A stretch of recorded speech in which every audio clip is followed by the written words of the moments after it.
A lo largo de la historia, Rusia ha sido observada desde Europa occidental con una mezcla de recelo, distancia y estereotipos que han fraguado unas tensas relaciones aún vigentes hasta hoy en día. ¿Por qué se ha llegado a esta situación? Nada mejor que examinar la historia de un pueblo para comprender el presente, y para ello nos fijaremos en el siglo XVI, un periodo crucial en el devenir de la sociedad rusa. Este documental está dividido en dos partes.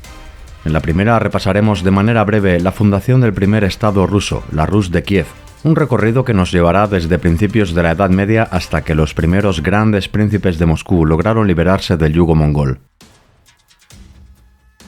En la segunda mitad analizaremos la economía, funcionamiento y particularidades del pueblo ruso durante el siglo XVI, fijándonos en las figuras de sus tres reyes más importantes, Iván III, Basilio III e Iván IV, el Temible. Pero antes de sumergirnos de lleno en tan interesante relato, ya saben, hemos de situarnos en contexto.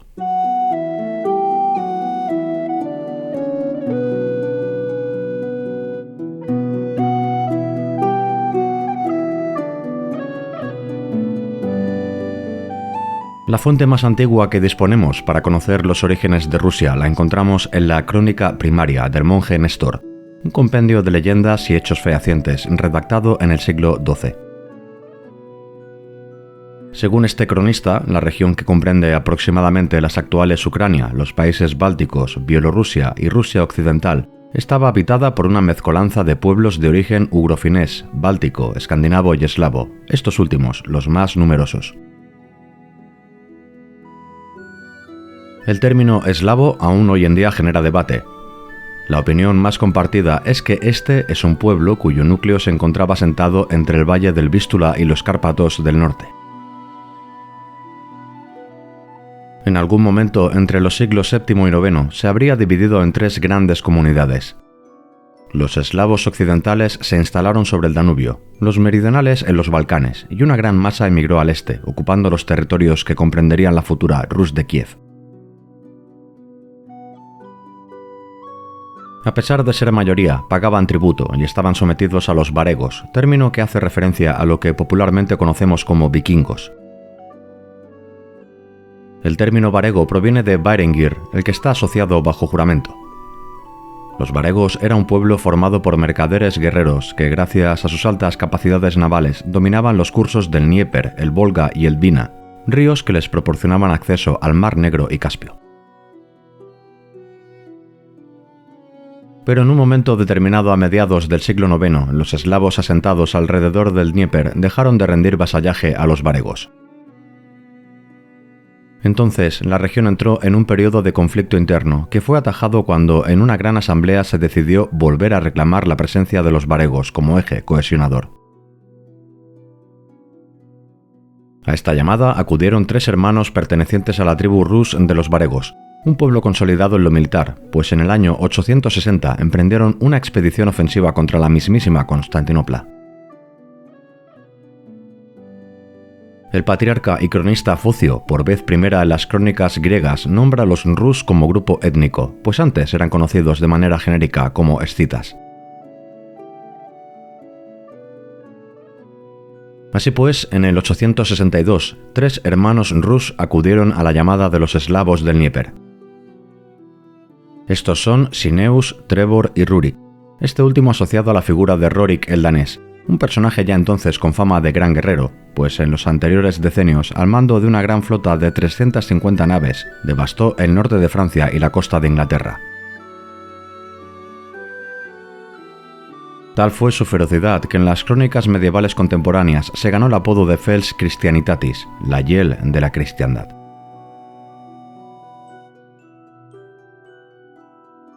Rurik estableció su centro de poder en las cercanías de Novgorod y, como era tradición en la idiosincrasia escandinava, permitió la mezcla de su pueblo con los autóctonos.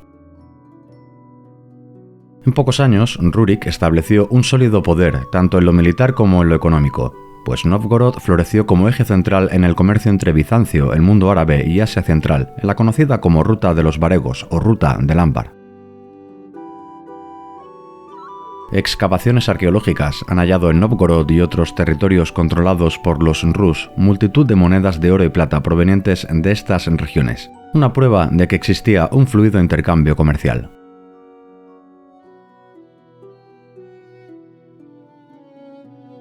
A Rurik le sucedió un pariente llamado Oleg, quizá su tío, rey guerrero que sometió a los polianos y otras 14 tribus eslavas. Oleg cambió su capital de Novgorod a Kiev, ciudad excelentemente conectada con Bizancio y el mundo oriental y occidental gracias al río Dnieper. Oleg dotó a Kiev de cierta importancia cultural e histórica, denominándola como madre de las ciudades rusas. La consolidación de los grandes dominios de Oleg con Novgorod y Kiev como grandes ejes dio lugar a la conocida como Rus de Kiev, un protoestado que pronto tuvo reconocimiento internacional. No en vano, en 911 la Rus de Kiev firmó el primer acuerdo con Bizancio. En este tratado, Constantinopla reconoció a Oleg como soberano de sus territorios. Además, se establecieron protocolos de actuación entre ambos estados en caso de futuro conflicto, y a los rusos se les permitió poseer un barrio en Constantinopla. Este acuerdo permitió un mayor dinamismo entre ambos estados, e incluso multitud de guerreros eslavos y escandinavos pasaron a formar parte del ejército romano en la conocida como Guardia Varega.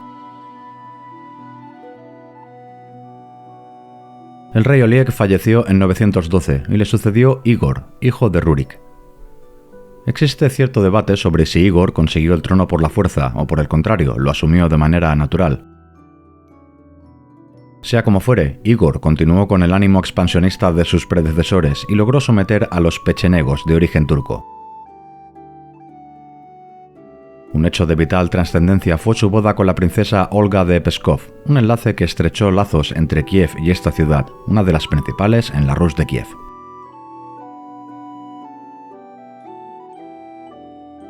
Igor fue liquidado por sus súbditos en el año 945 y su esposa Olga defendió a capa y espada los intereses de su hijo Sviatoslav, aún menor de edad.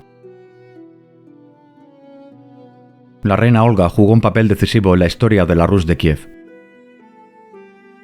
Decretó oficialmente la primacía de Kiev respecto a Novgorod, estableció rutas de comunicación entre ambas ciudades y realizó un decisivo viaje a Constantinopla. Allí fue recibida por el emperador Constantino VII, quien le ofreció someterse a vasallaje y convertirse al cristianismo. Olga de Kiev solo aceptó la segunda proposición, convirtiéndose de esta manera en el primer miembro de la casa Rurik en abrazar la fe de Cristo.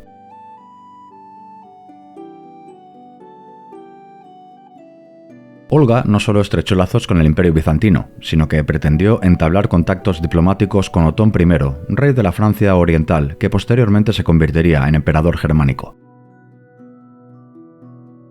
La reina rusa encargó esta misión diplomática a Alberto de Treveris, pero tal contacto nunca pudo llevarse a cabo debido a que la embajada fue asaltada por el camino. Según las crónicas, Olga demandó reconocimiento para su estado, a cambio de que misioneros predicaran el cristianismo en sus territorios. Su hijo, en cambio, no comulgó con la fe de su madre y se mantuvo en el paganismo. Sviatoslav reinó desde 961 hasta 972 y mantuvo una línea de gobierno centrada en la consolidación interior mediante el uso de la fuerza, un ardor guerrero que le costó la vida en una campaña contra los pechenegos. La prematura muerte de Sviatoslav abrió una crisis sucesoria que fue resuelta con el ascenso al trono de Vladimir, hijo de Sviatoslav. Según la crónica primaria, Vladimir decidió abandonar el paganismo y para ello encargó a una comisión de teólogos que estudiara las 3 religiones monoteístas. Los expertos rechazaron a los judíos por su hermetismo y desprestigio. En cuanto a los musulmanes, reprobaron su prohibición de comer cerdo y beber. Parece ser que un teólogo musulmán intentó convencer al rey Vladimir, pero este le espetó que la alegría de los rusos es la bebida, no podríamos prescindir de ella. Los comisionados, en cambio, alabaron la belleza y sapiencia del pueblo griego. Como era natural, Vladimir estrechó lazos con Bizancio y pidió la mano de la princesa porfirogéneta Ana, hermana de Basilio II. Vladimir se convirtió al cristianismo en el año 988, obligando a su pueblo a adoptar la fe ortodoxa bizantina como única y oficial en su reino. Miles de rusos se bautizaron en masa en el Dnieper. Con un estado cohesionado, Vladimir I consolidó las fronteras del reino desde el Báltico hasta la actual Ucrania.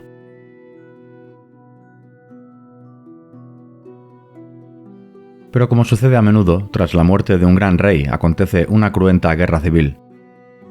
Su hijo Sviatopolk acabó con sus dos hermanos Boris y Gleb, ambos canonizados por la Iglesia Ortodoxa. Sviatopolk fue derrocado por Yaroslav el Sabio, un soberano que, como su apelativo indica, patrocinó las artes y la cultura.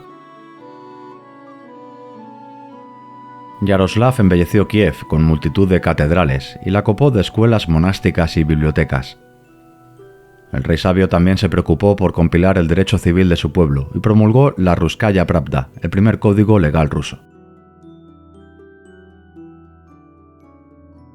Yaroslav estrechó lazos con la mayoría de casas reales europeas. Sus hijas fueron comprometidas con príncipes de Hungría, Noruega e incluso Francia. Ana de Kiev se casó con Enrique I de Francia y reinó durante la regencia de su hijo. Es más, el misal sobre el que los posteriores reyes franceses jurarían a lo largo de los siglos es originario de Kiev y perteneció a la reina Ana. Otro soberano importante en la Rus de Kiev fue Vladimir II, quien gobernó desde 1113 hasta 1125. Además de sus crónicas, Vladimir II legó a sus descendientes un estado fuerte y cohesionado, basado en una monarquía predominante, pero limitada por el resto de príncipes, un primus inter pares, una forma de gobierno que se mantuvo hasta el siglo XVI. La Rus de Kiev y su capital se convirtieron en una de las principales economías de Europa y Asia, con unos feraces campos que permitían exportar grandes cantidades de cereal. Evidencias arqueológicas atestiguan un gran desarrollo, con una floreciente industria y comercio. Pero en los márgenes este de los ríos Don y Volga se encontraban asentadas una serie de aguerridas tribus nómadas de origen turco y mongol, los khazars, pechenegos y polopsetes. Kiev fue atacada en varias ocasiones y la desembocadura del Dnieper fue bloqueada, creando de esta manera un colapso comercial con Constantinopla. La economía del reino pasó de nuevo a ser puramente agrícola y de subsistencia. Esta situación de guerra provocó la desunión de los príncipes rusos y la merma de influencia del Principado de Kiev. El anónimo poeta del romance de la hueste de Igor narró con estas palabras este desolador periodo. La victoria sobre los infieles se ha perdido, pues ahora un hermano le ha dicho al otro, esto es mío, y eso es mío también. Y los príncipes empiezan a decir sobre pequeñeces, mirad, eso es importante, y a forjar discordias entre ellos, y los infieles han vencido en todas partes. Muchos súbditos rusos emigraron. Los que fueron al oeste se asentaron en Galitzia y Bolonia, mientras que los que marcharon al nordeste se establecieron en Suzdal, una división del pueblo ruso que marcaría para siempre su historia. Nos podemos hacer una idea de la discordia en la Rus de Kiev con el dato del número de principados. Hacia mediados del 12 existían 15 principados, a principios del 13 eran 50 y en el 14 más de 250.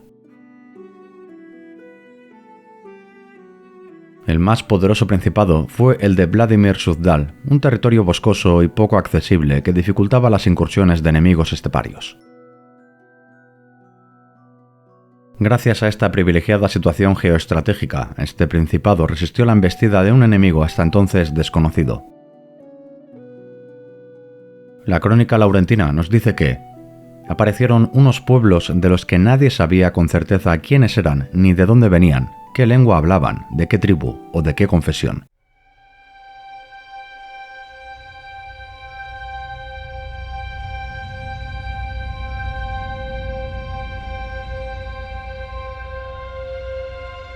Estas eran las huestes de Gengis Khan, el gran Khan de Khanes mongol.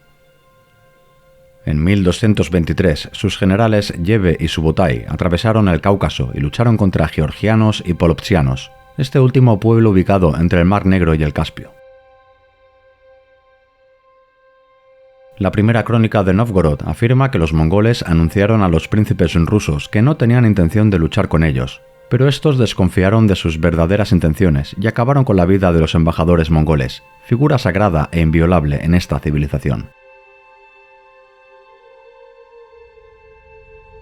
Diferentes príncipes rusos se aliaron con los polopchianos y plantaron cara a las huestes mongolas en una batalla que aconteció en el río Kalka, una contienda que, si bien no fue decisiva, puso la primera piedra para el posterior dominio mongol.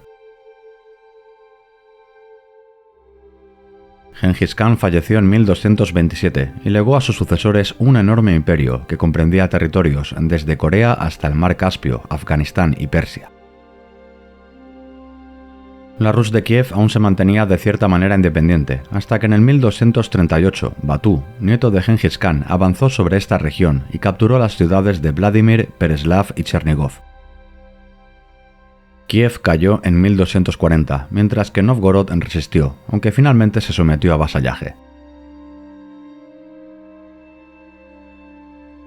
Batú arrasó junto a su horda de oro todo el territorio comprendido entre el suroeste de la actual Rusia y Ucrania, amén del Cáucaso y la ribera norte del Mar Negro.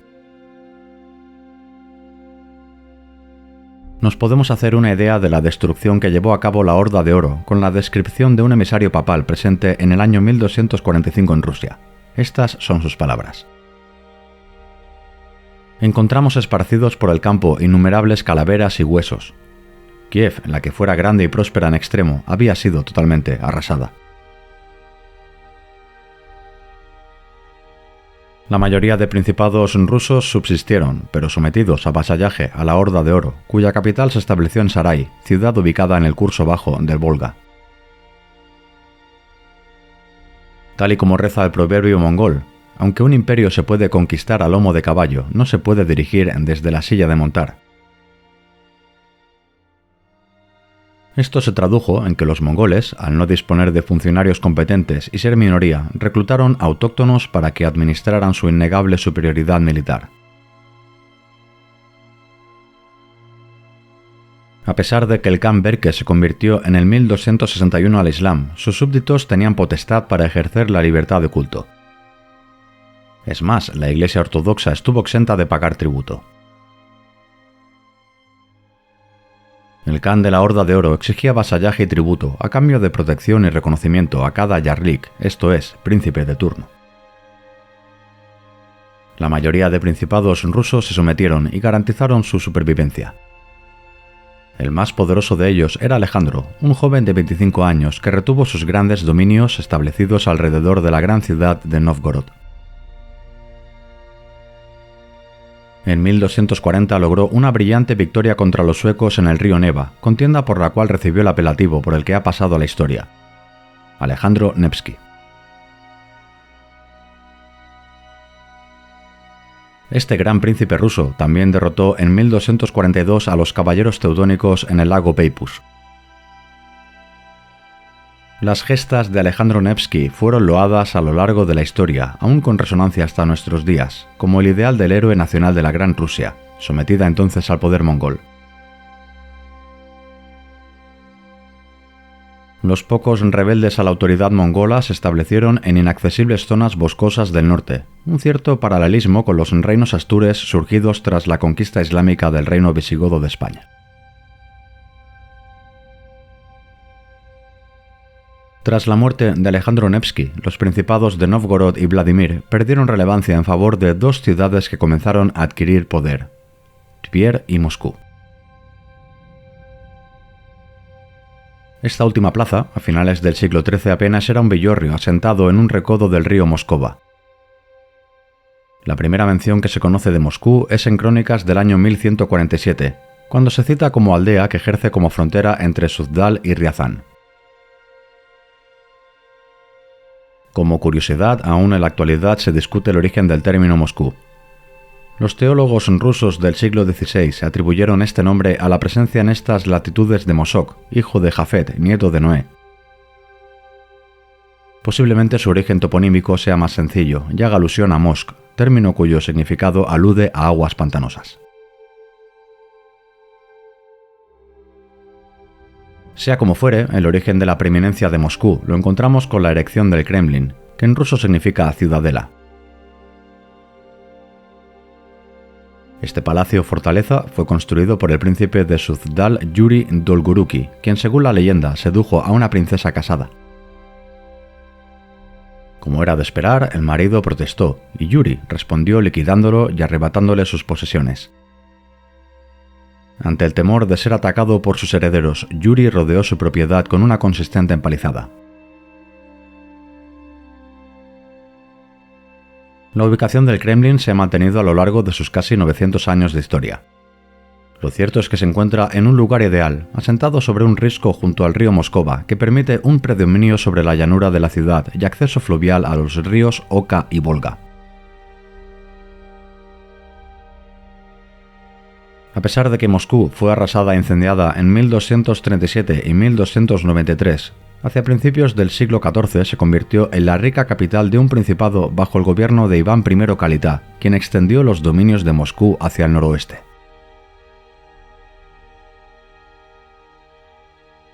Iván I rindió vasallaje a los mongoles y les apoyó en sus campañas militares. Gracias a sus servicios, a pesar de pertenecer a una rama secundaria de los Rurik, recibió el título de Gran Príncipe, una reminiscencia a los soberanos de la Rus de Kiev. En 1325, primer año de reinado de Iván, Moscú recibió el honor de ser la sede de la Iglesia Ortodoxa, pues el metropolitano Pedro decidió trasladarse desde Vladimir a Moscú.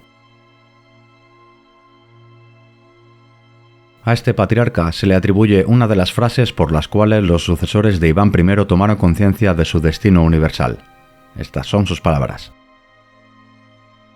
Dios te bendecirá y colocará más alto que todos los príncipes, y extenderá la gloria de esta ciudad más que de ninguna otra. Tu descendencia conservará este lugar por los siglos de los siglos, y la mano del Altísimo se abatirá sobre vuestros enemigos.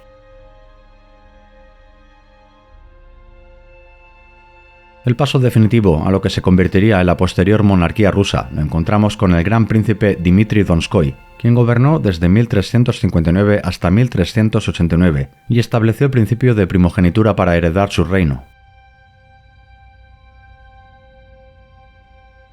Donskoy anexionó al Principado de Moscú territorios aledaños y en 1367 culminó la ampliación y remodelación del Kremlin, fortaleza que pasó a duplicar su extensión y poseer una fuerte muralla de piedra blanca.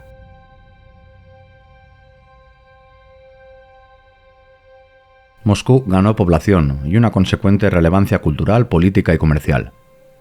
Este auge fue debido en gran parte a la profusión de monasterios, donde se formaron eruditos y misionarios que evangelizaron el norte de Rusia e importaron conocimientos técnicos y filosóficos de Europa y Constantinopla.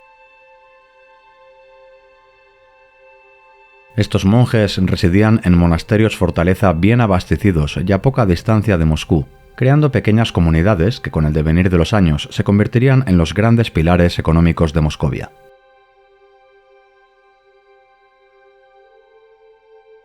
Pese a que la Iglesia rusa consentía la ocupación tártara, en su seno se dieron los primeros discursos que abogaban por una liberación nacional que solo podría conseguirse cuando un gran príncipe autócrata uniera a todas las Rusias. Y es que la Iglesia Ortodoxa rusa comenzó a tomar conciencia de que quizá tuviera que asumir el destino de todos los feligreses ortodoxos, pues a finales del siglo XIV el Imperio bizantino apenas era una sombra de su esplendoroso pasado, y en el 1389 el Principado serbio pasó a ser vasallo del Imperio otomano tras la batalla de Kosovo. Años antes, Moscú mantuvo una enconada lucha con Tver, ciudad con la cual rivalizó por la prevalencia como capital de todos los rusos. En 1368, Moscú a punto estuvo de ser conquistada por los ejércitos de Tver, pero resistió hasta que en el año 1375 esta ciudad reconoció a Moscú como principal capital.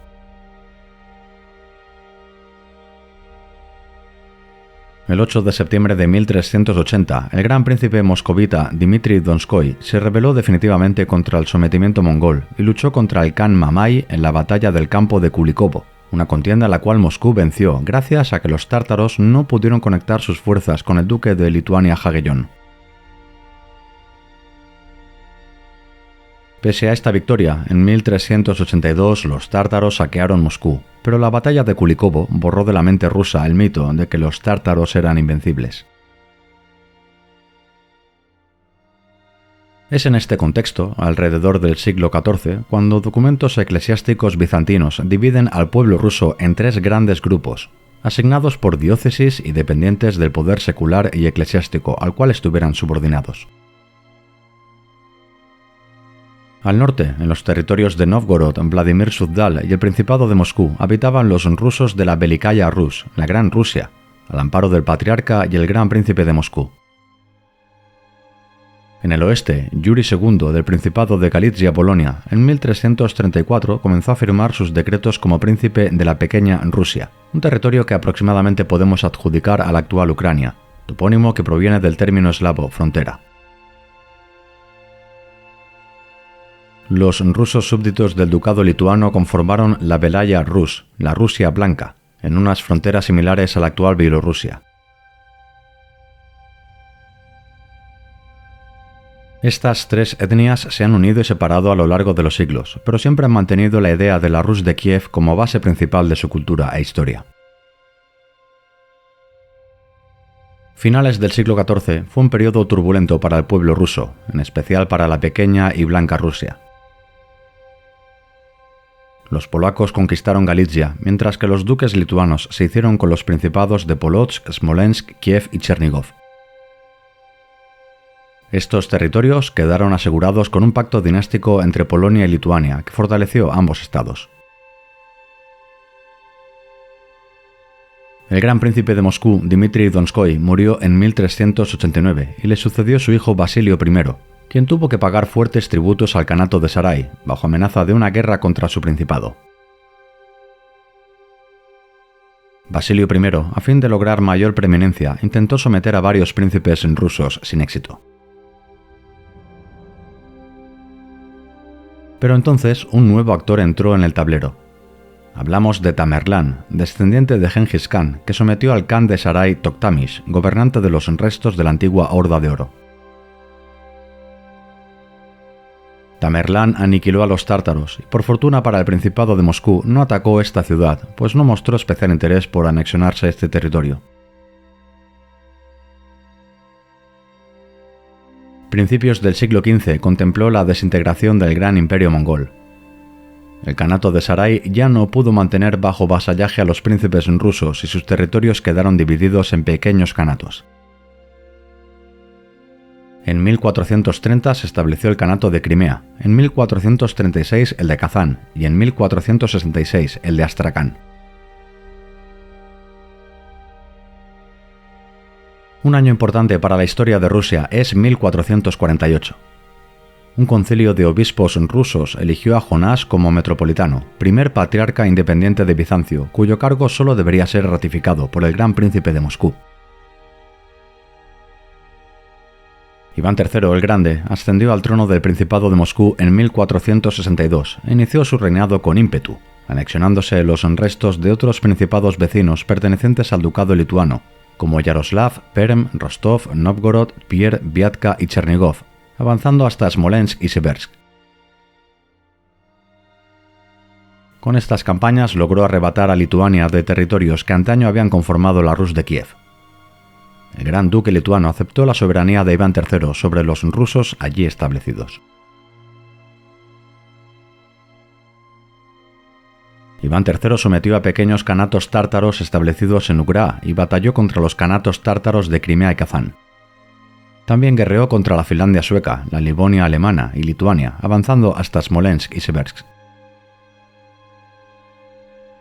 Recordamos que en este periodo el Imperio bizantino desapareció, absorbido por el Imperio otomano. La caída de Constantinopla en el año 1453 supuso un duro golpe para la cristiandad en general, pero sobre todo para la Iglesia ortodoxa y el mundo bizantino. Los teólogos orientales creyeron ver en este suceso una muestra más del inminente fin del mundo calculado para el año 1492. La Iglesia ortodoxa databa la creación del mundo en el 5508 a.C. y suponía que el ciclo natural de Dios duraba 7000 años, al considerar que esta cantidad de años equivalía a un día divino. Como hemos visto con anterioridad, a principios del siglo XIV, el patriarca Pedro puso sobre aviso al príncipe Iván I sobre el destino redentor de Rusia, pero la primera aparición explícita de Rusia como la Tercera Roma la testimonió en 1511 el monje Filoteus, en una carta destinada al gran príncipe Basilio. Este es el documento. La iglesia de la antigua Roma cayó a causa de la herejía apolinaria, como la segunda Roma ha sido tajada por el hacha de los agarenos. Pero esta tercera nueva Roma, la Iglesia Universal Apostólica, bajo tu poderosa autoridad, irradia la fe ortodoxa cristiana hasta los confines de la tierra, más brillantemente que el sol. 2 Romas han caído, la tercera es sólida y no habrá una cuarta. Antes de ello, Iván III recibió sermones de los teólogos advirtiéndoles sobre su crucial papel en el mundo cristiano. El patriarca de Moscú le invistió como nuevo emperador Constantino y bautizó a Moscú como la nueva ciudad de Constantino. Para dotar de cierta legitimidad a la Tercera Roma, Iván III se casó con María Paleóloga, sobrina del último emperador romano. Además introdujo en la corte el ceremonial bizantino, así como sus títulos, heráldica y emblema, el águila bicéfala. Iván III se intituló como Samordechets, una figura análoga al autócrata emperador bizantino, cuyo poder proviene de Dios. Durante su mandato, Iván III también se autoproclamó como zar, término que proviene de César, una clara evocación a la idea de Rusia como una tercera Roma. Este honorífico título fue reconocido en 1514 por Maximiliano I a su sucesor Basilio III, aunque el primero en adoptarlo de manera oficial fue Iván IV en 1547. Iván III estableció contactos con su homólogo Federico III, emperador germano, quien propuso la boda de su hijo, el margrave Alberto, con la hija del gran príncipe ruso, a cambio de una alianza contra Lituania y el reconocimiento de Iván III como emperador. Su respuesta fue de lo más tajante. Los soberanos moscovitas nombrados por Dios no han recibido jamás la investidura de nadie, ni tampoco la quieren ahora.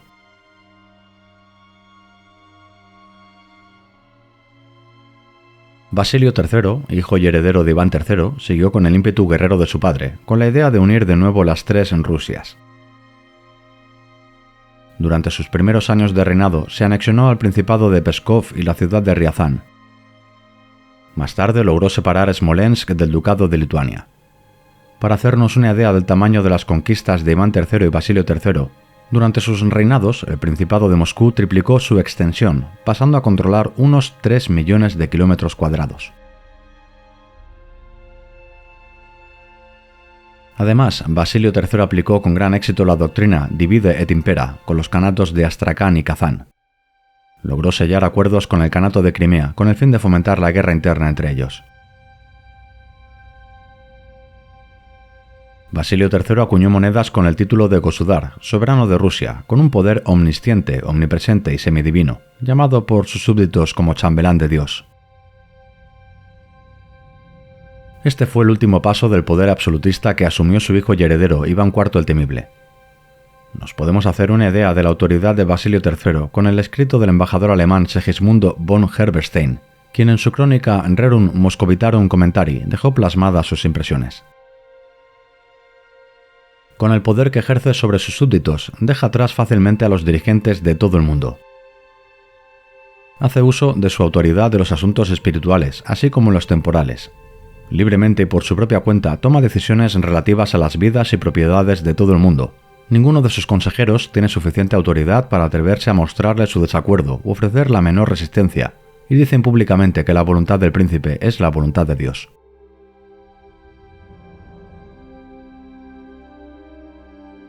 Es necesario destacar que los mismos rusos dependientes del Principado de Moscú no se denominaban como rusos, sino como moscovitas, de Moscovia, así era conocido este reino en el extranjero. Una vez repasada la historia medieval de Rusia, abordamos la segunda parte del documental. A partir de ahora analizaremos la estructura, leyes, demografía e idiosincrasia del pueblo y Estado ruso, centrándonos primero en un bloque dedicado a la capital Moscú y la economía del reino.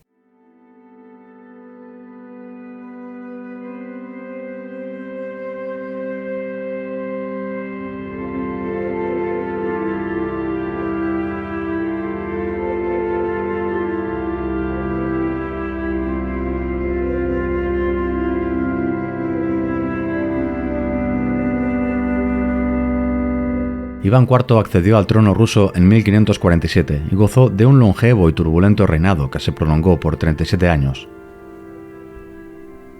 Como hemos comentado con anterioridad, Iván heredó unas vastas posesiones de unos 3 millones de kilómetros cuadrados, un territorio que podría acoger a las modernas Francia, España, Islas Británicas e Italia. Se estima que en Moscovia residían unos 10 o 12 millones de habitantes, dato que si lo comparamos con los 6 millones en residentes en Castilla, nos puede dar una idea de la poca densidad poblacional de Rusia.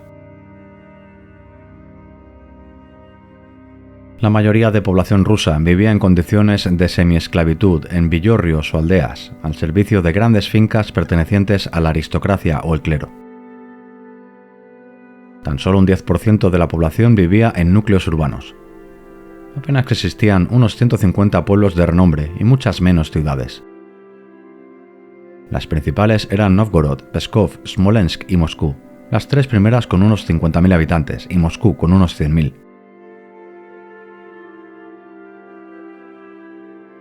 Los predecesores de Iván IV se encargaron de mejorar la conectividad de tan vasto territorio. Moscovia disponía de un decente sistema de postas, pero carecía de posadas en sus rutas, un factor que obligaba a los viajantes a utilizar carroza o trineo, resguardarse en graneros o, en el peor de los casos, dormir al raso. Aunque parezca contradictorio, la mejor época para viajar era en invierno, pues la nieve endurecida permitía que un trineo tirado por caballos pudiera recorrer unos 200 kilómetros diarios. El gran déficit de la Moscovia del siglo XVI es que no poseía un mar navegable todo el año. Tan solo disponía de una pequeña franja costera sin puertos naturales y que al menos 10 meses permanecía cubierta de hielo. Este déficit marítimo se cubría no obstante con numerosas vías fluviales que convergían tanto al Mar Negro como al Caspio. El clima en Moscú era de extremos. El verano era de unos 2 meses y muy caluroso. El otoño apenas duraba un mes para dar paso a un prolongado y gélido invierno que dejaba un suelo congelado durante 7 u 8 meses. El anteriormente citado embajador alemán Segismundo von Heberstein anotó en su diario de viaje sus impresiones sobre el crudo clima ruso. Podéis juzgar la frialdad de la atmósfera por el hecho de que el agua derramada o lanzada al aire se convierte en hielo antes de llegar al suelo. En lo más extremo del invierno, si sujetáis en la mano un plato o cacerola de peltre o cualquier otro metal, los dedos se os pegarán enseguida al recipiente y al separarlos os dejaréis la piel. Veréis a muchos caídos en las calles, a muchos viajeros a los que han llevado a la ciudad y están sentados, muertos, en sus trineos. No son pocos los que pierden la nariz, los lóbulos de las orejas, los carrillos, los dedos de los pies y hasta los pies enteros. Muchas veces los osos y lobos salen en manadas de los bosques, acuciados por el hambre, y entran en los pueblos, matando y devorando cuanto encuentran a su paso.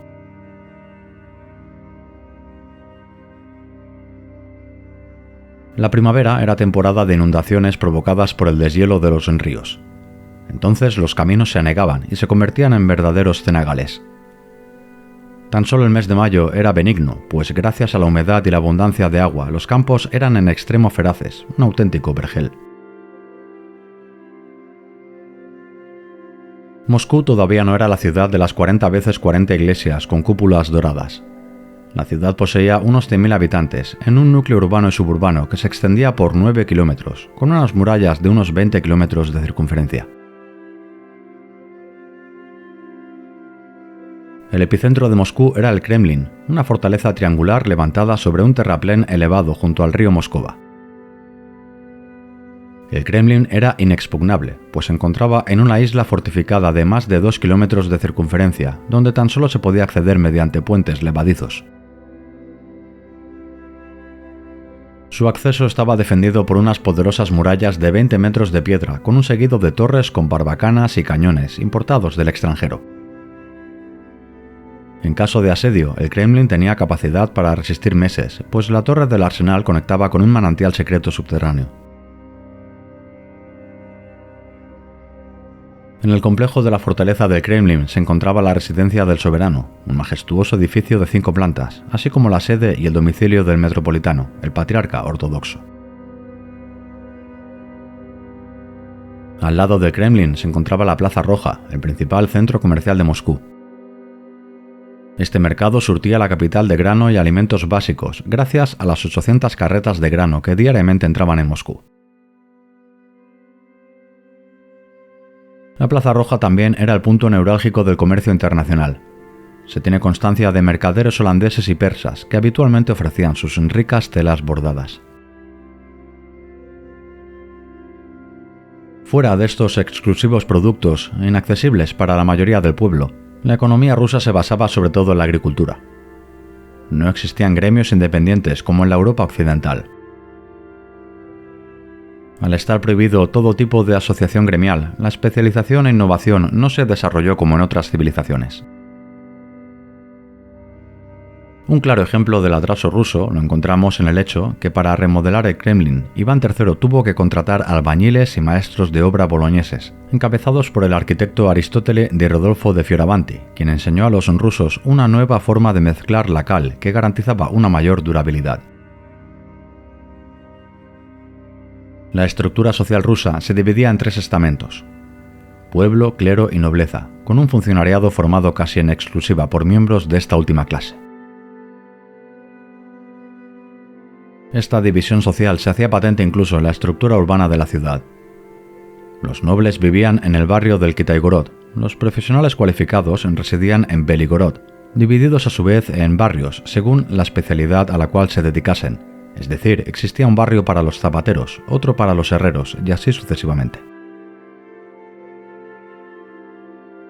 Zemlygorod era el distrito humilde donde residían personas semicualificadas, tales como obreros, peones en fábricas de armas, carreteros o leñadores. Ampliamos ahora el panorama de Moscú a Rusia en general. Como hemos comentado con anterioridad, la agricultura era el principal eje vertebrador de la economía rusa. Las zonas más fértiles eran Vladimir, Nizhny Novgorod y Riazán. En estas feraces regiones, un acre podía producir de 700.000 a 1 millón de kilos de grano al año, una cifra sorprendente, pues la media actual, con todas las innovaciones biológicas y técnicas, se sitúa en torno a 2 y 5 toneladas. Rusia también era una fuente casi inagotable de otros productos muy cotizados en el extranjero, como madera de álamo, roble y olmo, y pieles provenientes de animales como alces, ciervos, lobos negros, zorros, osos, martas y conejos. Otros productos de fácil salida al mercado internacional eran el lino, cáñamo, brea, cuero, cera y miel. Rusia también exportaba arenques de los ríos Don, Terek y Ural. Multitud de pueblos pescadores subsistían y comerciaban con pescados tales como barbos, salmones, esturiones y carpas. A medida que avanzó el siglo XVI, cada ciudad y región se especializó en un determinado sector. Si por ejemplo Tula se convirtió en el principal centro apicultor, Pskov y sus monasterios destacaron por su fina artesanía de baldosas vidriadas. La sal se conseguía a través de las salinas de Sataraya Rus y Nizhny Novgorod, y la forja de hierro se localizó en la ciudad de Sepurkov. En cuanto a importaciones, lo más consumido eran los tejidos de Persia y Holanda, las especias de Oriente y el vino de Francia. La seda se importaba de Transcaucasia y Persia. Una vez en vista la economía rusa, pasamos ahora a analizar la composición y funcionamiento del Estado.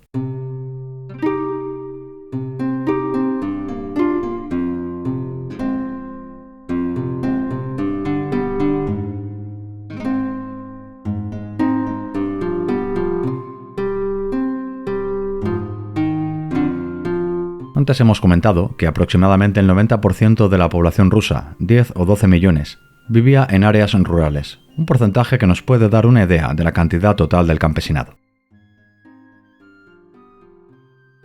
El campesino en ningún caso podía poseer tierras, tan solo tenía derecho a trabajar la extensión que cultivaba. La movilidad, en cambio, estaba permitida, pues tras la fiesta de San Jorge del 26 de noviembre, previa liquidación de cuentas, el campesino podía marcharse a trabajar a otro lugar. Esto en la práctica suponía un régimen de semiesclavitud, pues anualmente el campesino debía pagar impuestos al Estado, el correspondiente diezmo al terrateniente y créditos a interés para adquirir material y grano.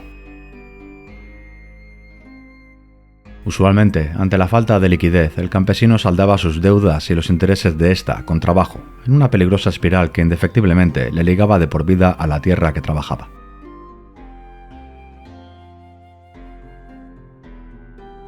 La propiedad de las grandes extensiones estaba dividida en 3 categorías, según su propiedad. La bochina era aquella tierra que se heredaba en la nobleza o bien pertenecía a la iglesia. Se calcula un 50% del total de suelo ruso. La pomestia era la propiedad que se daba a ciertas personas por sus éxitos militares o servicios al Estado, que representaba un 35%. Por último encontramos las tierras pertenecientes a la corona o al Estado, un 15% del total. Fuera de la clásica pirámide de nobleza, clero y pueblo, en la sociedad rusa existía un escalafón inferior compuesto por esclavos. En el siglo XVI todavía se consideraba ética la esclavitud en caso de ser prisioneros de guerras, contraer una deuda impagable o haber nacido en esclavitud. Los esclavos no tenían derechos legales y podían ser transmitidos por testamento, dote e incluso vendidos. Solamente existían 2 maneras de escapar de esta condición: comprar la libertad o demostrar que se había escapado de los tártaros.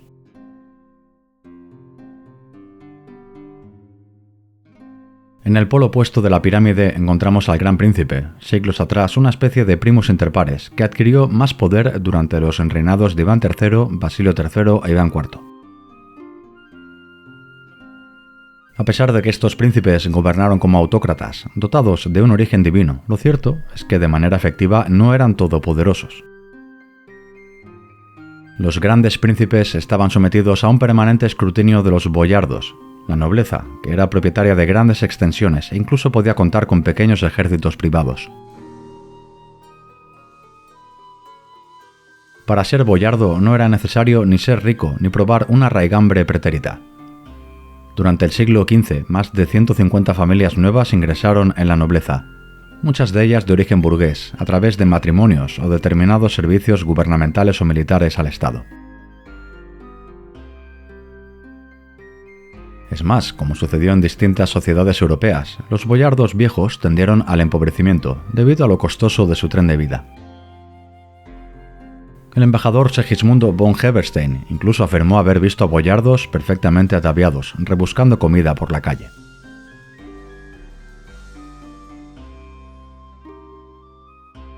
A pesar de ello, durante el siglo XVI todavía pesaba más el árbol genealógico que la riqueza o una impecable hoja de servicios. Los descendientes de Rurik y Gedemín tenían muchas más posibilidades de acceder a un cargo o una merced que un recién ingresado. En las mujeres, las descendientes de Gengis Khan eran las más codiciadas, una clara muestra de cómo los 2 siglos y medio de ocupación de la Horda de Oro influyó en la idiosincrasia de Rusia. El Misnichesva, orden de situación, clasificaba de manera explícita las intrincadas relaciones entre la nobleza. Anualmente se actualizaban los datos de la élite aristocrática en 2 manuales, Guía de Genealogía y Guía de Servicio Histórico, un verdadero quién es quién que exponía la identidad de cada boyardo, vivo o muerto, las tierras que poseía y los cargos y servicios que prestaba o había prestado. El más alto honor al que un boyardo podía aspirar era formar parte de la Duma, término que proviene del verbo dumach, pensar. Este era el principal consejo legislativo y administrativo del reino, una especie de parlamento que asesoraba al Gran Príncipe, con el papel último de presidir sus deliberaciones. Ser miembro de la Duma permitía acceder a las más altas esferas de poder, un privilegio no obstante que no se heredaba, al igual que el resto de cargos en el funcionariado. Cuando quedaba vacante determinado puesto, el Gran Príncipe y sus más allegados deliberaban sobre la persona idónea para ocuparlo. El heredero o parientes del sustituido gozaban de más oportunidades para seguir en el cargo, pero a partir de Iván III comenzó a valorarse más las capacidades del candidato que su linaje. Muchos funcionarios de origen humilde, conocidos como diaki, lograron ascender, llegando incluso a ocupar puestos de alta responsabilidad como una secretaría de Estado. Esta progresiva entrada de nuevos funcionarios provocó un colapso y cierto malestar en la alta nobleza rusa. Un boyardo no estaba obligado a ocupar un cargo menor al de su antepasado. En caso de aceptarlo, esto era visto como una degradación de su linaje que afectaría de manera directa a sus sucesores.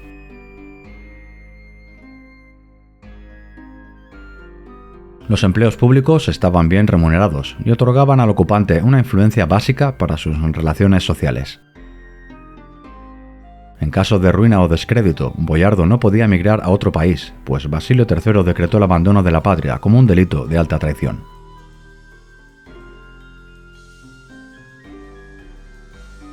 La administración provincial estaba conferida a boyardos de segundo orden, que no recibían un salario fijo por su tarea. Sus ingresos provenían de los impuestos recaudados, una situación que, como es evidente, produjo no pocos atropellos contra los ciudadanos. La mayoría de impuestos estatales emanaban de la conocida como kovlenie, un gravamen aplicado a los alimentos y bienes muebles. El gobernador se encargaba además de recaudar los impuestos para el Estado provenientes de las propiedades, ya fueran domicilios, tiendas o tierras. El Estado también se nutría de impuestos sobre aduanas y peajes instalados en caminos, vados y puertas de ciudades. Productos de elevado coste como un caballo eran gravados con un cuantioso impuesto. Al igual que los gobernadores de provincias, las autoridades judiciales tampoco recibían un estipendio fijo, y sus ingresos provenían de litigios, ya fuera la tasa inicial a abonar o con un porcentaje sobre la cantidad reclamada. El código legal ruso imperante en el siglo XVI, conocido como Sudievnik, fue aprobado en 1493, bajo el reinado de Iván III. Este compendio legislativo fue una actualización de la Ruskaya Pravda de Yaroslav el Sabio, promulgada casi 500 años atrás. El Sudievnik explicitaba el funcionamiento de la justicia, clasificando los delitos según su gravedad. Los más nimios, como hurto o problemas mercantiles, eran despachados por un juzgado inferior. Los cargos de asesinato o incendio intencionado eran transferidos a un tribunal superior, y las acusaciones de traición y sedición podían llegar hasta el tribunal del gobierno central, la Duma o incluso al Gran Príncipe. El Sudievnik además recopilaba ciertas automatizaciones procesales, como la escala de sanciones, la inhibición del juez en caso de conflicto de intereses o la cantidad a abonar en caso de adquirir la libertad bajo fianza. El límite para celebrarse un juicio era de 3 años, e interponer una demanda era en extremo caro. Normalmente ambas partes llegaban a un acuerdo antes del juicio. En caso de disensión, cada parte debía representarse a sí misma y se aceptaba la aportación de pruebas y testigos. Demandante, demandado y testigos garantizaban su buena fe con un juramento consistente en besar la cruz. El falso testimonio era penado con fuertes multas que podían acarrear cárcel o castigo físico, lo mismo que sucedía en caso de no presentarse un testigo. La parte ganadora recibía la paravaya gramota, un acta que certificaba la sentencia del juez. La parte perdedora, además de abonar la correspondiente penalización, tenía que hacerse cargo de los costes judiciales. En los casos más dudosos, el juez otorgaba a los litigantes la posibilidad de medirse en un juicio de Dios, esto es, un duelo personal a muerte, con hacha, daga o garrote. Si el acusado era incapaz por edad, condición física, ser mujer o pertenecer al clero, podía elegir un campeón. En caso de que el acusado fuera reincidente, el juez podía aplicarle tortura. Los métodos y útiles empleados eran variopintos. El más usual era el knut, un látigo con tiras de cuero, gruesas como un dedo de hombre. El juez también podía ordenar golpes en las costillas o la aplicación de tenazas calientes en determinadas partes del cuerpo. Los ladrones castigados por segunda vez eran azotados y se les aplastaban los talones. En caso de ser condenados en tercera ocasión, directamente se iba al patíbulo.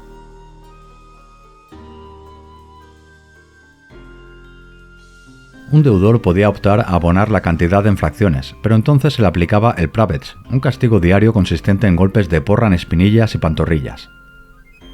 Si alguien no podía pagar una deuda, era reducido a la esclavitud. Sedición, asesinato, incendio premeditado, rapto y espionaje eran considerados crímenes capitales. Los penados podían ser ahorcados, decapitados, torturados en la rueda, empalados, molidos a palos o quemados dentro de una jaula de hierro. Las mujeres condenadas por acabar con la vida de sus maridos eran enterradas vivas. Los falsificadores eran obligados a ingerir plomo líquido. Para este tipo de delitos se requería de la conformación de un tribunal especial compuesto de ciudadanos respetables. Solamente con que 5 de ellos confirmasen la culpabilidad, el reo era automáticamente castigado. Visto el sistema judicial y administrativo de la Rusia del siglo XVI, pasamos ahora a conocer el rol que jugaba la Iglesia, así como la idiosincrasia y singularidades del pueblo ruso.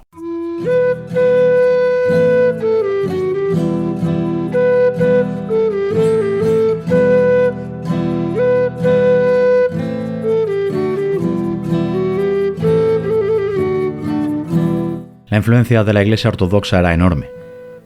Todo el reino de Moscovia se encontraba bajo autoridad del metropolitano, el jerarca principal, residente en el Kremlin, y que por norma general asesoraba al gran príncipe sobre materias espirituales y terrenales.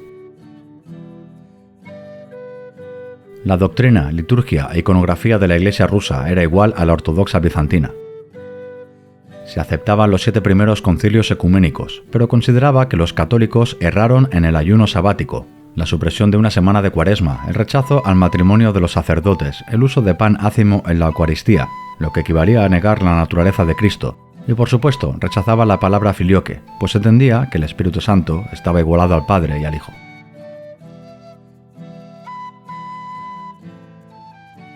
El credo ortodoxo no creía en el purgatorio. Los niños estaban libres de pecado hasta los 7 años y las misas tenían una duración de 4 horas, durante las cuales los feligreses debían permanecer de pie. Asimismo, la Iglesia rusa propugnaba, además de en Cuaresma, un estricto ayuno todos los miércoles y jueves. La mayoría de monasterios se encontraban diseminados en las proximidades de Moscú. Estos centros religiosos gozaban de grandes tierras y rentas que permitían invertir en traducciones y copias de determinados manuales y libros, muchos de ellos de origen griego y bizantino. Con pocas excepciones, casi todas las obras traducidas versaban sobre liturgia, homilías y panegíricos. Las bibliotecas de los monasterios, comparadas con las occidentales o árabes, eran nimias. Las grandes bibliotecas monásticas tan solo contaban con unos 200 o 300 ejemplares. Esta poca cantidad de libros se debió sobre todo a que la imprenta en Rusia se implementó progresivamente pasado el primer tercio del siglo XVI, muy tarde y con pocos centros editores. Como curiosidad, una de las primeras obras occidentales impresas en Rusia fue el Ars Magna Generalis et Ultima de Ramón Llull, autor que gozó de gran prestigio en el clero ruso. La tasa de analfabetismo, en consonancia con la época, superaba el 90%. De 100.000 moscovitas, se estima que tan solo sabían leer apenas 1.000, una variable que podemos acrecentar en las áreas rurales. Los extranjeros no eran bienvenidos en Rusia. De hecho, los judíos tenían prohibida la residencia. Según testimonios de la época, el ruso promedio era de baja estatura, fornido y con cabeza achatada. La barba era obligatoria por el credo ortodoxo y un grueso vientre era un símbolo de prosperidad y salud, válido tanto para hombres como mujeres. Las moscovitas, tanto nobles como plebeyas, se maquillaban en exceso con tintes en rojos y blanco. Pintarse las uñas era normal, así como oscurecerse las cejas y ennegrecerse los dientes con mercurio, una moda heredada de los tártaros. Contra más remota fuera la región, más libertad podía adquirir una mujer. Las nobles jugaban un rol muy secundario. Generalmente vivían enclaustradas en sus palacios, pasando el tiempo con actividades como hilar y coser. Tan solo salían de casa en contadas ocasiones, en determinadas ceremonias, siempre que literalmente observaran con diligencia sus andares y no perdieran de vista su castidad.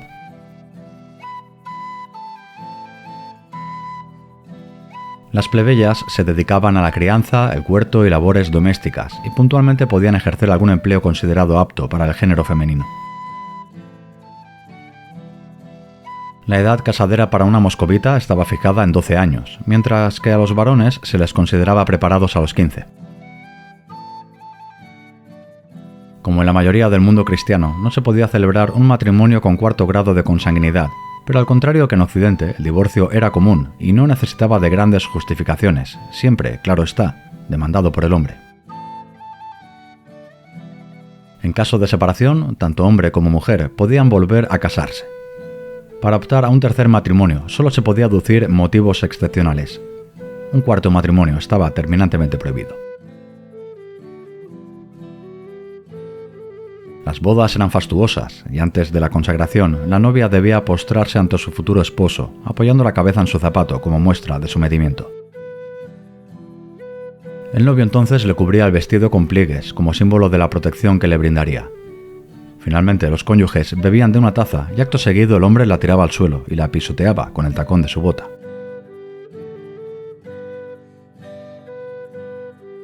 De bien seguro, una de las principales causas de divorcio sería el alcoholismo imperante en la sociedad rusa. Recordamos las palabras del rey Vladimir, pagano hasta entonces, y que encargó una comisión de teólogos para que le aconsejaran cuál de las tres religiones monoteístas debía abrazar. Descartó el Islam porque, según sus palabras, beber es la alegría de todos los rusos, no podemos pasar sin eso. A pesar de que desde el gobierno se promulgaron medidas restrictivas y costosos impuestos sobre las bebidas alcohólicas, y la Iglesia rogaba por un consumo moderado, la mayoría de varones rusos ingerían considerables cantidades diarias de alcohol. La jornada laboral para los peones y campesinos solía terminar a mediodía. Después de un duro día de trabajo, lo normal era acudir a la taberna. La bebida más barata era el kubás, popular hoy en día en los países eslavos, elaborado a partir de centeno o cebada. La bebida más consumida, no obstante, era la cerveza de pan moreno. Subiendo el presupuesto, los rusos del siglo XVI podían optar por varias cervezas nativas, elaboradas con bayas de enebro, miel o lúpulo en remojo. También existían licores de frambuesas, grosellas, cerezas y demás fruta dulce. Los paladares más exigentes y opulentos podían comer con un buen vino francés importado. Para el siglo XVI, el vodka todavía no era tan popular en Rusia.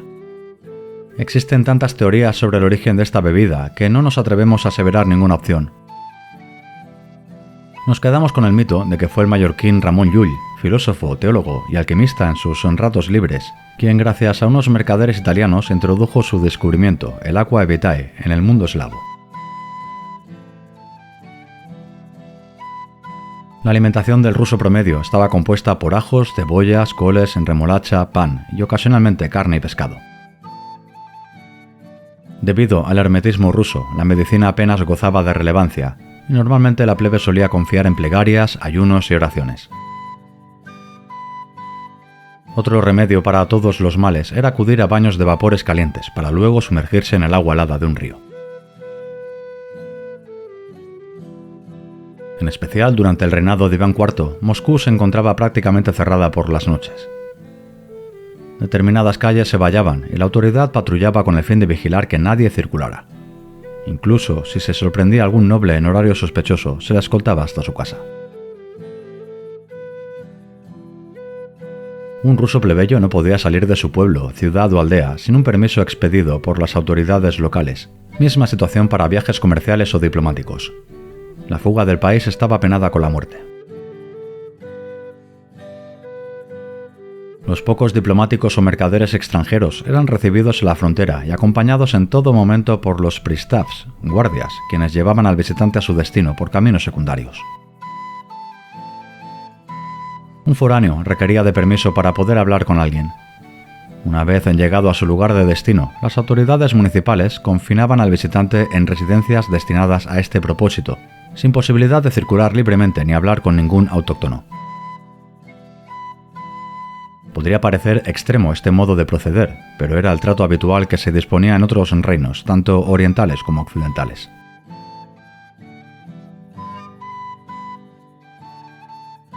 Los rusos gozaban de varias actividades en su tiempo libre, como nadar, remar, patinar, esquiar, ir en trineo, lucha libre, boxeo, cultivar flores y jugar a las cartas o al ajedrez. En la Moscú del siglo XVI se encontraba instalada una noria permanente. La Iglesia condenaba cualquier tipo de teatro, al considerarlo un vestigio del paganismo. A pesar de ello consentía, pues los skormoki, así eran llamados los teatros ambulantes de mimos, juglares y acróbatas, gozaban de gran popularidad. En días festivos, el gobierno patrocinaba combates de boxeo y luchas de hombres armados con horquillas contra osos. En el último tramo de este documental repasaremos de manera breve los 37 años de reinado del zar Iván IV el Temible. Quizás lo conozcan por su otro apelativo, el Terrible, pero realmente es un epíteto mal traducido, pues el adjetivo original, Grozny, se puede comprender como severo, formidable o temible, no tanto en sentido peyorativo.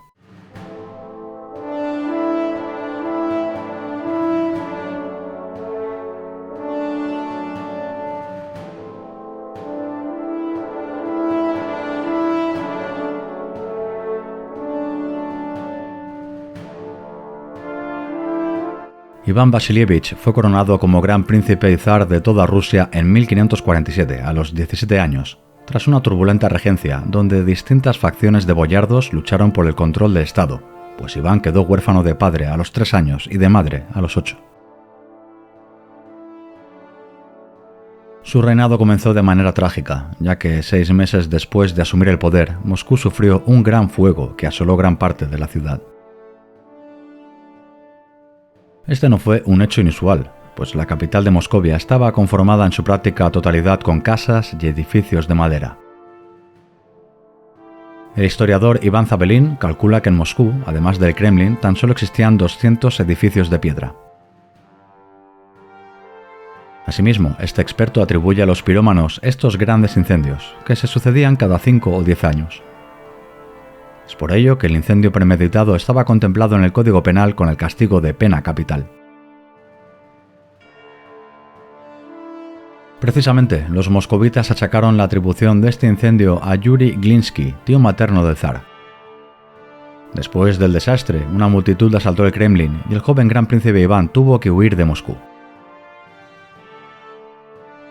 Más tarde regresó y en un acto multitudinario se dirigió directamente al pueblo, asegurando que gobernaría para las masas y apartaría a los boyardos del poder. Lo cierto es que Iván IV cumplió con su palabra y a los pocos días destituyó a multitud de nobles de cargos de relevancia, sustituyéndolos por competentes funcionarios de origen humilde. El zar fue bien asesorado y de inmediato puso en marcha una serie de reformas que permitieron a Rusia seguir la estela del nuevo siglo. En 1550 actualizó el Sudievnik, el código legal ruso, con el fin de garantizar los derechos de los humildes frente a los abusos de poder de la administración. También se crearon asambleas locales y provinciales, cuyos parlamentarios serían elegidos por el pueblo.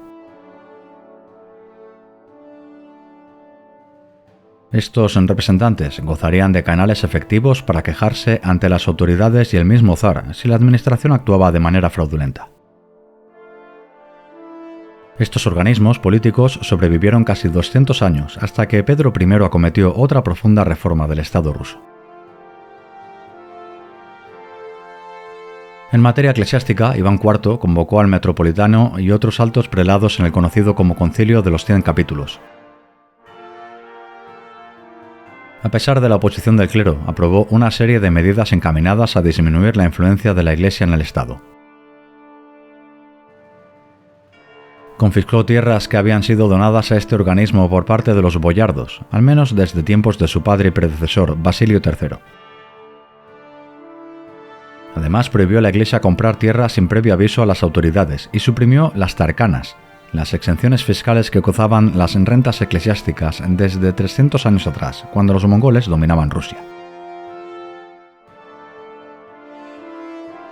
En las armas, Iván IV creó un ejército profesional que se nutriría de los streltsi, hombres libres que podrían optar a una carrera militar a cambio de estar movilizados de manera ininterrumpida. El zar de toda Rusia también modernizó el armamento de fuego del ejército. Aunque al principio Rusia no poseía de fábricas de armamento pesado, Iván IV adquirió en el extranjero gran cantidad de cañones, tantos que el embajador inglés Giles Fletcher aseguró que ningún rey de la cristiandad poseía tanta potencia de fuego como el zar ruso. Lo cierto es que Iván IV necesitaba de este armamento y un potente ejército para eliminar las amenazas de su estado. 3 kanatos herederos de la Horda de Oro acechaban las fronteras rusas y de manera habitual organizaban algaradas que terminaban en saqueos y esclavización de multitud de campesinos. Al este de Moscú se encontraba el Kanato de Kazán. A orillas del mar Caspio se ubicaba el Kanato de Astracán y en los alrededores del Mar Negro campaba el Kanato de Crimea.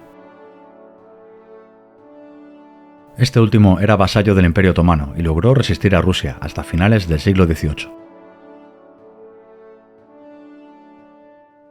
Iván IV atacó primero el Kanato de Kazán, invistiendo su acción militar como una cruzada. Para esta campaña logró la colaboración de los tártaros de Nogai, y lo cierto es que fue una empresa ardua, pues la total conquista de la región de Kazán tardó en completarse 5 años, hasta que tras 6 semanas de asedio, la capital Kazán se rindió.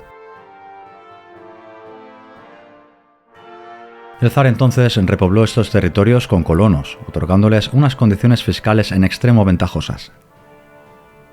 El Kanato de Astracán se vio amenazado y entonces decidió unirse al de Crimea, llamando a la Guerra Santa a todos los musulmanes de otras nacionalidades. Pero de poco le sirvió, pues en 1554, 2 años después de la conquista de Kazán, cayó Astracán.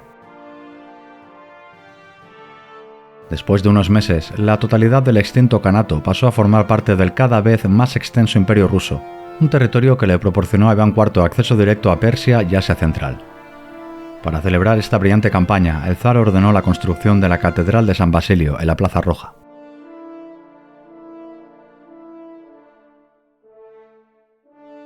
En 1559, Iván IV intentó un asalto contra el Kanato de Crimea, pero la acción no dio los frutos esperados. Entonces, el zar retomó la idea de sus predecesores de unir de nuevo las 3 Rusias y fijó sus miras en Livonia, tierras donde habitaban decenas de miles de rusos pertenecientes a la Blanca y Pequeña Rusia. Además, Iván IV consideró prioritario acceder al mar Báltico, pues hasta entonces Rusia no disponía de puerto natural alguno con acceso todo el año que le permitiera establecer rutas comerciales marítimas directas con Europa. Livonia equivalía a las modernas Estonia y Letonia y era un territorio dispar, compuesto por una serie de obispados y ciudades libres con intereses comunes. Esta debilidad administrativa propició las apetencias de Suecia, Dinamarca y la Federación Polaco-Lituana, cuyo líder Segismundo Augusto pleiteó con Iván IV por la posesión de Livonia. La Federación Polaco-Lituana entonces ocupaba aproximadamente el territorio de la actual Ucrania, con decenas de miles de súbditos étnicamente rusos. Con este dato podemos entender algunos de los conflictos territoriales de hoy en día. El emperador Fernando I conminó a Iván IV a abstenerse sobre Livonia, pues consideraba este territorio como zona de influencia del Sacro Imperio, pero Iván IV rechazó esta demanda. El zar logró avanzar sin apenas oposición hasta Tallin y Riga, pero tuvo que paralizar la campaña debido a un masivo ataque sobre el territorio ruso proveniente del Kanato de Crimea. Antes de esta campaña, por motivos azarosos, Iván IV estrechó relaciones con una potencia europea. En 1553, el gobierno inglés pretendió bordear Europa y llegar a Asia por el norte, a través de los mares congelados. De los 3 barcos tan solo sobrevivió uno. El capitán Richard Chancellor fue rescatado y llevado a Moscú, donde fue bien recibido por el zar. Iván IV envió de regreso al marino con deseos de prosperidad a Eduardo IV. En realidad reinaba desde hacía poco María I y con una propuesta de comercio entre ambas potencias. La soberana Tudor, casada en aquel entonces con el príncipe Felipe de España, el futuro Felipe II, respondió con la aceptación de la apertura de mercados, permitiendo a comerciantes rusos abrir delegaciones, así como la permanente residencia de un embajador en Londres. Iván IV permitió el establecimiento de puestos comerciales en Moscú y Kolgomori, así como un delegado del reino inglés. Tanto María Tudor como Felipe de España se dirigieron a Iván IV como Augusto Emperador.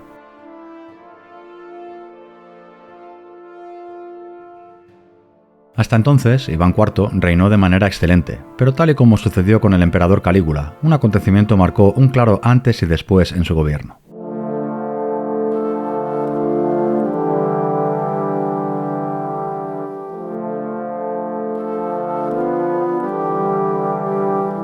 En 1564, el zar cayó enfermo, aquejado de una infección pulmonar, y estuvo a punto de morir. Los boyardos atisbaron una oportunidad para volver a medrar en la corte, y algunos conspiraron para derrocar al pequeño hijo de Iván en favor de Vladimir de Staritsa, tío del zar. Pero el soberano de todas las Rusias milagrosamente se recuperó y castigó duramente a los rebeldes.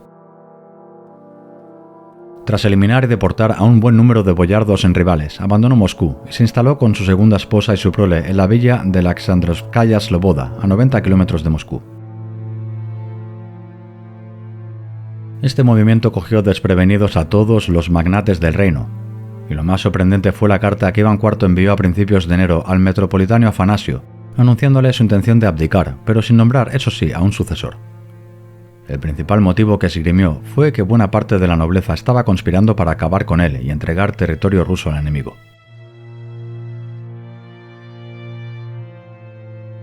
La renuncia de Iván IV fue respondida con una gran peregrinación de boyardos y obispos hacia Alexandrovskaya Sloboda, reclamando en persona al zar que regresara a Moscú.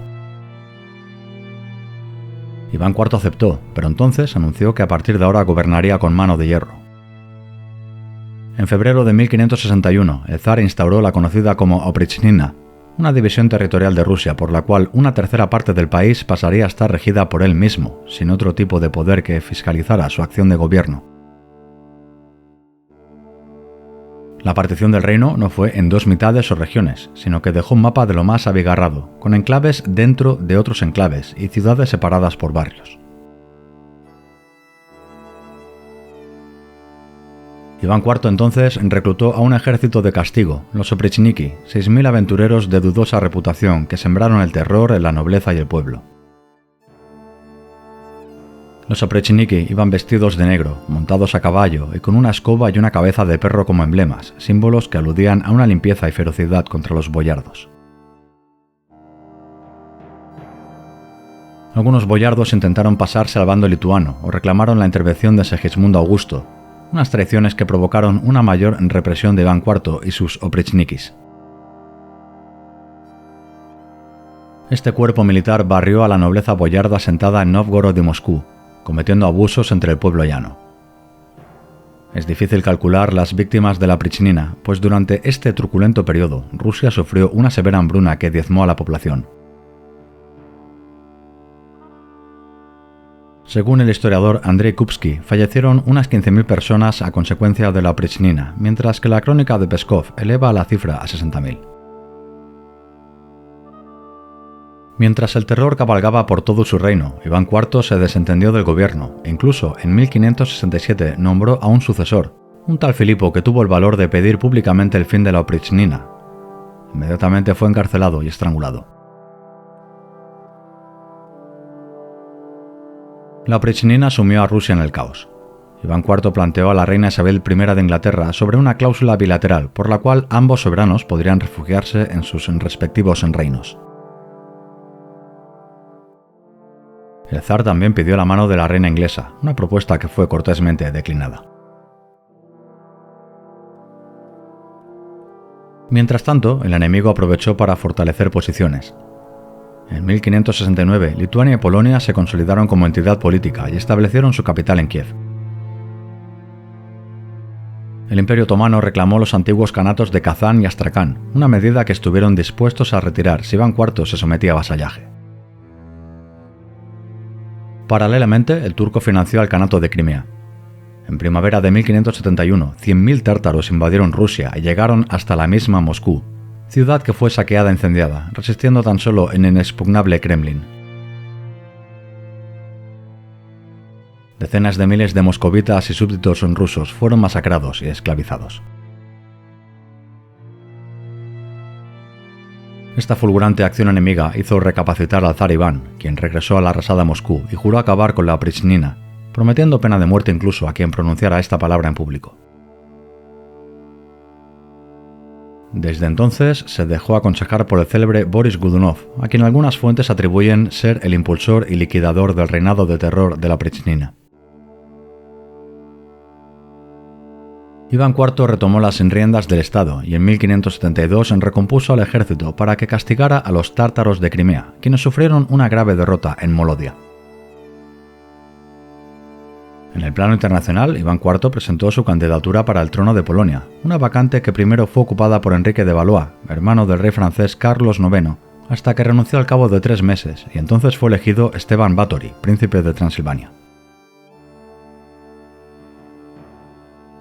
En el año 1578, el ejército del zar avanzó sobre Polonia y Suecia, consiguiendo arrebatar a estos reinos una serie de plazas que logró mantener en el tiempo.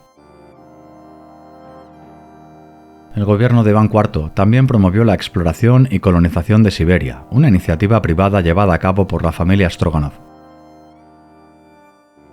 Para estas campañas se reclutaron a cosacos, hombres libres en su mayoría de origen tártaro y campesino, que en 1582 lograron expugnar el Kanato de Sibir. Bajo permiso de Iván IV, los Stroganov fundaron las primeras ciudades en Siberia, enclaves como Obsky, Gork, Tyumen y Tobolsk. Esta región proporcionó grandes cantidades de materias primas y productos como pieles y sal. Los Stroganov consiguieron pingües beneficios a cambio de que el zar mantuviera control sobre minas de plata, cobre y plomo, así como la potestad para administrar justicia y erigir fortalezas. Iván IV se casó en 8 ocasiones, repudiando a muchas de sus mujeres. Su reinado acabó con un funesto suceso, cuando en 1581 discutió con su hijo, el zarevich Iván, a raíz de unas desavenencias políticas. La disputa filial acabó con el zar golpeando a su hijo con su báculo terminado con punta de hierro, hiriendo de gravedad a su sucesor, quien murió pocos días más tarde. Este suceso afligió a Iván IV hasta que falleció en 1584, a los 54 años, tras 37 de reinado. Su tercer hijo Teodoro reinó como un títere de los boyardos hasta el año 1598, siendo el último rey de la dinastía Rurik, hasta que en 1613 Miguel I, el primer Románov, se hizo con el trono. A pesar de que Iván IV legó un estado descompuesto y en la ruina económica, sus primeras conquistas y reformas administrativas permitieron a sus sucesores establecer los fundamentos de un potente imperio que aún hoy en día juega un rol crucial en la historia mundial.